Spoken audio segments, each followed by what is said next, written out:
Hi lovelies, I'm Queen Lovely. Welcome back to Melanated Crowns, and if this is your first time, welcome. So today, as you can see by the title, this will be a story time about the time that I was jealous of someone. And I also want to give some commentary about jealousy, how to deal with it, how to remedy it. And let me know below. Have you ever been jealous of someone, or has someone ever been jealous of you? Or maybe it's and like similar to me, it's been both cases where you've been jealous of someone. If you have somebody been jealous of you, drop down in the comments. Don't be ashamed. Jealousy is a natural human emotion, and we're gonna get into it. Please be sure to hit the thumbs up, make sure you subscribe, and hit that notification bell so you know when I post more videos such as this. And thank you so much for watching. And if you would like to book a spiritual advising or intuitive session with me, information for that will be pinned in the comments as well as the information box. And you could do that after watching this video. So, story time, okay? Yes, Queen Lovely was jealous. So, the year was 2014. Now, let me stop. So, back in high school, okay, I went to Murray Bertram High School. I think that's like the Lower East Side in Manhattan. I remember when I was applying to high school, y'all know, like, I grew up in Queens or whatever the case may be. I was born in Yonkers. My mother uprooted the family and moved us to Sinking Spring, Pennsylvania. Then we spent some time in Reading, and then we finally stationed in Queens. And that's pretty much where I did my growing up, between the ages of, like, I want to say 9 up until the time I left for college, which was at the age of 18, okay? Such a Sagittarius moon, right? Always moving around and shit. But, yeah, I went to high school in the city, okay? I just knew that I didn't want to. Like when you live in a neighborhood and it's like everybody goes to this elementary school, and then from this elementary school, they go to this middle school, and then from this middle school, they go to this high school. Yeah, I didn't want to do that. I wanted to go to high school and really just meet a bunch of new people. And now that I think about it, I have very few childhood friends because my mother would always move us around a lot. And, I would change schools a lot as a result. So I always was the new girl that would be coming into the fold, and people would have like their pre-established friendship circles, and I would just be here like whatever the case may be. And it's funny because the it girl or the popular girl always gravitated to me in each isolated situation of me moving and transferring schools. And then the other friends surrounding that person would always have an issue with me, because you know how it is, how we are as kids, like, oh, you trying to take my friend, whatever the case may be. So I would always deal with stupid shit like that, okay? So when I got to high school, and I spent all 4 of my years in the same high school, I was the type of kid, like the type of student who really was not attached to a clique. I hung out with everyone. I could, deal with the popular people sometimes, and then I could deal with the moderate popular people, and then the people that, folks would consider as lames. I would be cool with them too. Like, I've always been that girl. I'm not the type of person to not talk to you or not deal with you because you're not popular and shit. Like, what is this? Mean Girls, Degrassi, High School Musical. Like, this is not a Disney film, okay? This is real life. So that's always how I've been. And I remember senior year, but I really think it was senior year. We had this senior office, and we had this dude. His name was Keon Brown. Y'all could Google him. He's actually an image consultant. My high school, Murray Bertram, was so bad. It would make the news all the time for rioting, for fighting. I remember one day the principal got on the intercom and said that because there was a fight, the bathrooms would be shut down. Nobody was allowed to go to the bathrooms, and everybody started rioting. And our version of rioting in high school was basically we would gather in crowds and then just run with school. I'm just thinking back on it. It's just so stupid. Gather in crowds and then run. Like, if you go and put in Murray Bertram High School bathroom riot, you're going to see like the news reports of like Lower East Side, Murray Bertram on the news once again, this, that, and third. The school don't even exist anymore. They had to shut the shit down and break it down into multiple schools. And you know, I don't know if that's a New York City thing, but that's what they do a lot here. They'll take a school and they'll break it down into different schools because it's so like, you know, bad. And I guess they just try to like stop, you know, the bad apple from ruining everything. But yeah, they hired an image consultant, right? And he basically became like the head of senior class. Like it was his job to coordinate graduation, coordinate the prom, coordinate the senior trip, all that type of stuff, whatever the case may be. And in high school, it was a situation where I was very capable of taking on leadership roles, but I cared a lot about what my peers thought of me. You know, when you take on a leadership role, you have to understand that people are going to get upset with you because you're not going to be able to please everyone. And of course, at the age of 16 and 17, I didn't have a full grasp on that. I'm 25 now, so we're literally talking about 9 to 8 years ago. But it just was very hard for me to step into those positions. It's like I was qualified, but I didn't have the confidence. I didn't have the courageousness. I didn't have the bravery. And there was this girl, her name was Esama. She was a Nigerian girl, and she was like your typical black person who's from like, you know, a country outside of America. You know, they always do that compare and contrast. Like, you know, black Americans is lazy, we spoiled, we entitled. You know, the quote goes, the American dream is the easiest to achieve of people that's not from America, because, you know, they feel like people that come to America, they hungry, they want it. But it's like when you're born into this entitlement, and I know us people living here may not feel like, child, what, this government, da-da-da-da, but people that live in way less fortunate countries, or their parents, their grandparents, their aunts, their uncles come from that, I noticed this, like New York City, there's a lot of Caribbean people and a lot of different cultures, and I just noticed a lot of my peers, co-workers, friends, whatever the case, that come from households where their parents are immigrants and the kids are the first generation graduates in America. They're very rigorous. They're very on top of their shit. And Sama was, you know, I think she was like the president or the vice president of like, what is this, student council. She was in a multitude of clubs, all types of things, right?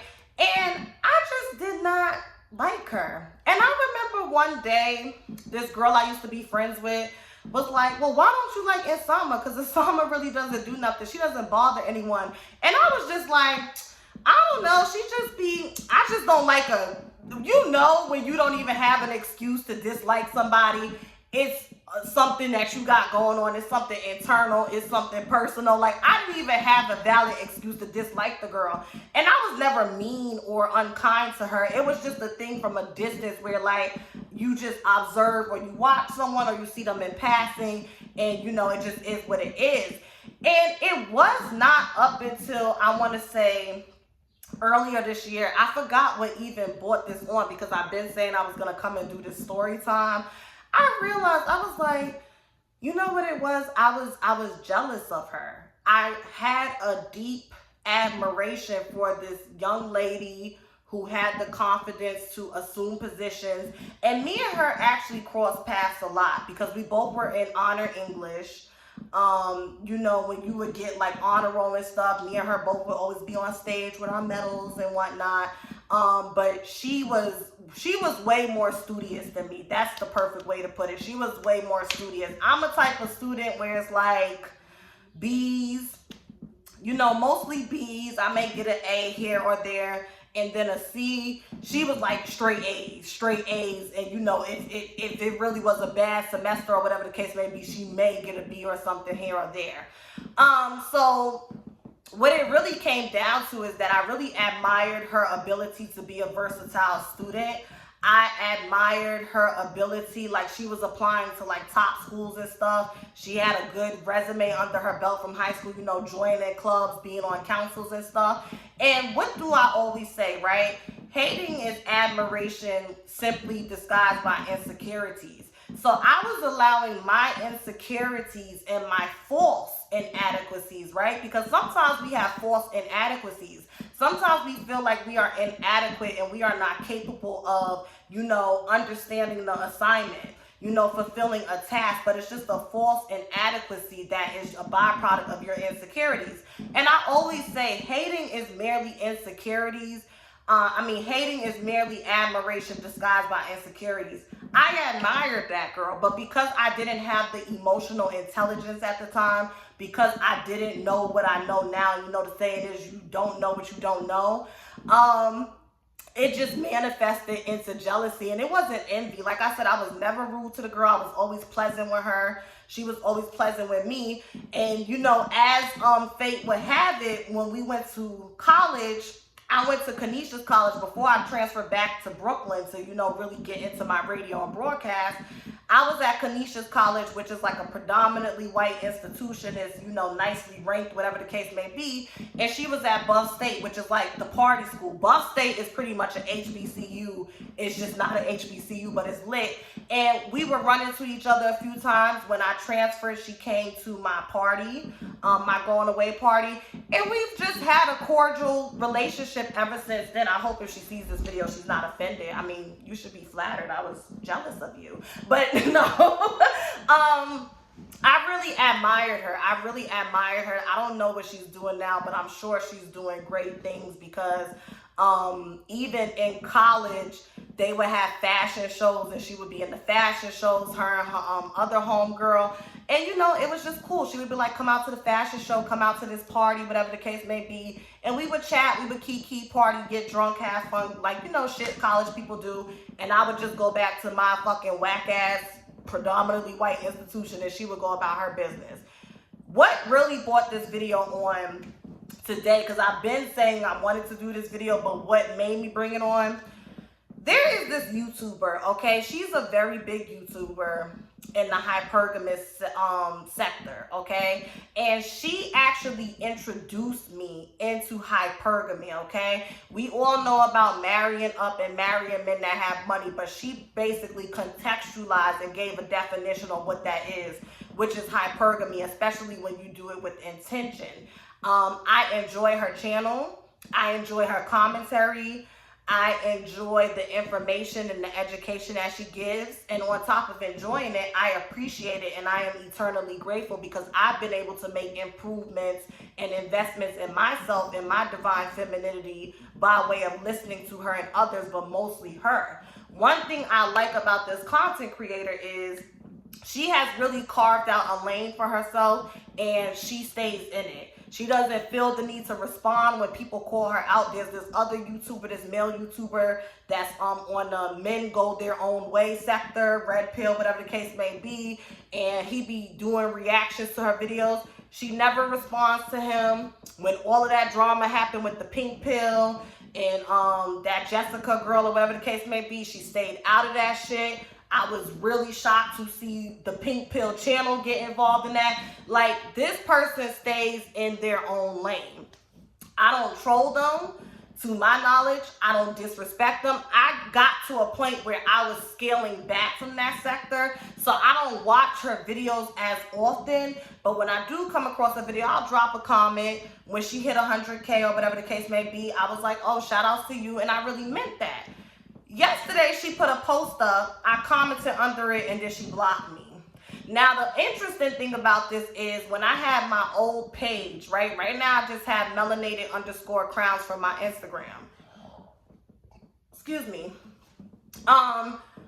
When I had my old page, she had blocked me on that page. And I was confused because I'm like, I've never disrespected this woman.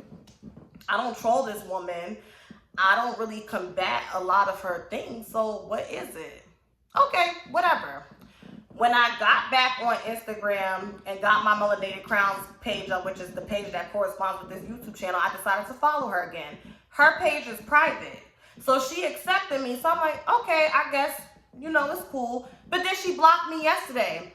And then I just had to realize, right? Because I'm the type of person where When I look up to something, and this is something that I really want to work on in therapy, which is, just, learning to be disliked, learning to be okay with not being accepted. Like I know I say rejection is God's protection, and I do believe that, but if I'm honest, there's nuance with that, where it's like, yes, I believe rejection is God's protection, and what's for me and who's for me will come their way. But I'm still human, and with all my Sagittarius energy, I'm a very optimistic and idealistic person, sometimes to my detriment. So sometimes it's a case where it's like I will see somebody from afar, and I'll be like, oh yeah, like I really like them. Maybe in the future we can work together. Or even if we don't work together, I just enjoy their content. I enjoy engaging with conversations and discussion forums they have. And some people just be like, no, bitch, like I don't fuck with you, or there's something about your energy that's off, right? And I can't be 100% in my feelings about that, because we all have situations in our lives that affect us in a negative way. And even though we can move forward and heal and grow from that, if we encounter new people and new situations, and these new people and new situations carry reminders of those past situations, sometimes we could get in our head, overanalyze something, and be hasty and jump the gun and just, immediately cut this person off, because we don't want to go through what we've been through. And y'all know I'm a very highly intuitive person, highly discerning person, and I honestly feel like that's what happened. I think that there is, even though her page is way bigger than mine and she really does not have anything to be jealous or intimidated by, one thing I've learned is people can see your potential, okay? You can be in your head light years behind them, but people can see your ability to not only reach where they are, but in their head surpass them. And I say in their head because I believe everybody is running their own race in this game we call life. Everybody has their own benchmarks, their goals, their rewards. Like, we're on individual soul patterns, and yeah, there is some intersectionality, but you are still an individual, right? And I just feel like with this particular YouTuber, she sees my ability and my potential, even though I feel like we do different things. Like, I'm about divine femininity and I'm more about the spiritual side, whereas with her, it's more of the societal side of femininity. And she touches on like spirituality every now and then, but it's nothing too in-depth and too complex. And I don't know. I just, it's disappointing, because it's just like, damn, don't you do videos about energy like this? Like, cattiness and competitiveness and whatnot. But, she's human. I'll give her the space to work out whatever she needs to work out. But that's what prompted me to do it, because when people are jealous of you or envious of you or intimidated by you, and I wanted to use myself as the catalyst and open up with a story when I was displaying those actions, it's not about you, it's about them. And I know it could hurt and it could sting, especially if you admire this person and you look up to them and it's like you respect them, but it's still not enough. They still feel the need to keep you at arm's length. It's not about you. And think about it.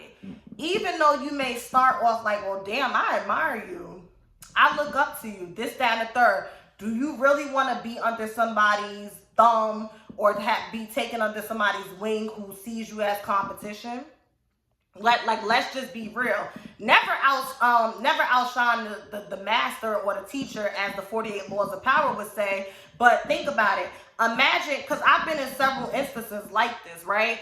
Imagine, not trying to intentionally overstep, being very respectful, singing somebody's praises, and they still are jealous or view you as competition, and they change the way in which they deal with you as a result. That shit can be a blow. But I just want to let you know that if this is something that's going on right now, it's happened in the past, and it's a reoccurring theme or whatever the case may be, it has nothing to do with you. It has everything to do with that person. And it's easier said than done, but you just got to leave that person where they're at. God knows this person's true intentions, their true heart, and their demons that they're battling. And God just knows, like, this is not something that you need to deal with. And God will redirect you and bring people into your life and situations into your life where, not to say you won't have to deal with it, but it may not be on the level or to the scope of what that person has going on. You understand what I'm saying? You know, and if you are jealous of somebody, a way that you could remedy and deal with that. Here's what I do nowadays when I find myself, you know, looking at what somebody got going on and, you know, I start to feel a little jealous or like, when will it be my time? Collaborate. Tell that person how you feel. You're jealous for a reason, right? Because you have a level of admiration for them. They inspire you, right? So tell them, you know, write them a DM or write under their post. Listen, I really enjoy what you're doing, this, that, and the third. It works for me. It works for me. When I use alchemy and take that vibration of jealousy, which is of a negative, and turn it into a positive, it goes from being jealousy to admiration. So I'm looking at this person and it's like, oh, she got this going on and she got that going on. But I'm at a level of consciousness in my spiritual journey where I could stop and have a moment of introspection and be like, no, you see your potential in that person. You see a piece of yourself that you have yet to unlock and embrace in that person.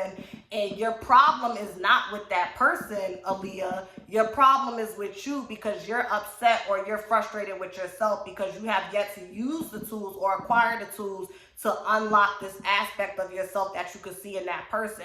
And I'm not saying this is the gospel. I'm not saying what I'm saying is 100% correct. But personally, I feel like when we as humans have those moments of jealousy, they're meant to happen to show us like you can be doing that or you can be doing more. And it's a reason why you're zooming in on this person, because maybe that person can help you, whether it's direct through contact or from a distance through introspection and just learning, right? So that's it. I don't want this video to be too lengthy. Let me know what you think. Have you ever been jealous of somebody? Has somebody ever been jealous of you, and how did you deal with it, or how are you dealing with it? Hit the thumbs up, subscribe, make sure you activate that notification bell, and have a lovely day. Bye.